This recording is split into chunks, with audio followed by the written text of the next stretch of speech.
Once upon a time there was a brave princess named Ava who lived in a beautiful castle surrounded by a lush green forest. Ava loved exploring the forest and all of its wonders, the tall trees, the colorful flowers, and the cute woodland creatures. She felt it was her duty to protect the forest and all who lived in it. One sunny morning, Ava woke up excited for another day of exploring. She quickly got dressed and skipped down to the royal stables, where her noble steed named Pepper was waiting. After saddling up Pepper, Ava galloped off into the forest. As Ava rode through the forest, she listened to the birds sweetly singing in the treetops. Squirrels and rabbits peeked out from behind trees and bushes. Ava waved hello to all the creatures, big and small. Further into the forest, Ava arrived at her favorite spot, a shimmering pond surrounded by mossy rocks and tall grass. She slid off Pepper's saddle and sat at the water's edge. Dragonflies buzzed around lily pads floating on the pond. Ava closed her eyes and took in the peaceful setting.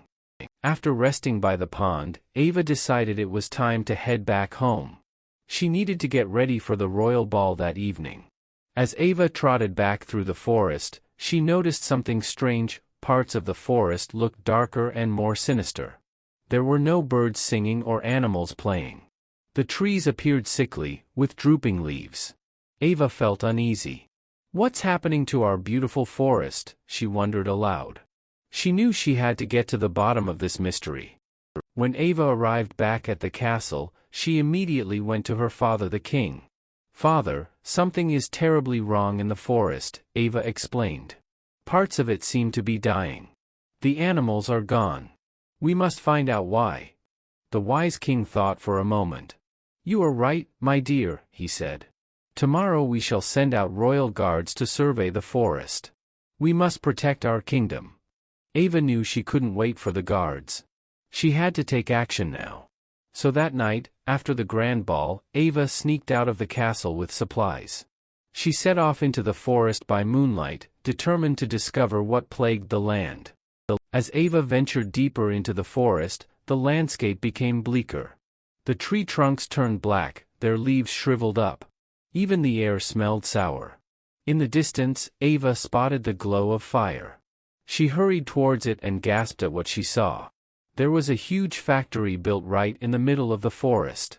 Smoke billowed from its towers, forming a dark cloud over the trees. The factory was cutting down trees and dumping waste into the ponds and streams. "How could someone do this to our beautiful forest?" Ava cried. She knew this factory had to be shut down. Ava was quick-thinking and brave. She decided to sneak inside the factory to look for clues on who owned it. Slipping through a back door, Ava found herself on a high catwalk overlooking the factory floor. Below her were massive machines chopping down trees to grind into wood pulp. Checking that no one was looking, Ava made her way to the manager's office. There she discovered plans and maps with the factory owner's name, Warren Blackwood. Ava gasped, immediately recognizing the name of the king's greedy advisor. She knew she had to tell her father right away. This was treason. Ava raced out of the factory and onto her horse, speeding back through the forest under the light of the full moon. Bursting into the castle throne room, Ava breathlessly told the king all that she saw. The king was shocked at Warren's betrayal. He ordered his guards to raid the factory and arrest Warren at once. Within a few days, the guards shut down the factory and jailed Warren for his crimes. The king himself went to the forest and saw the damage left behind. He created new laws to protect the land for generations to come. The forest slowly came back to life.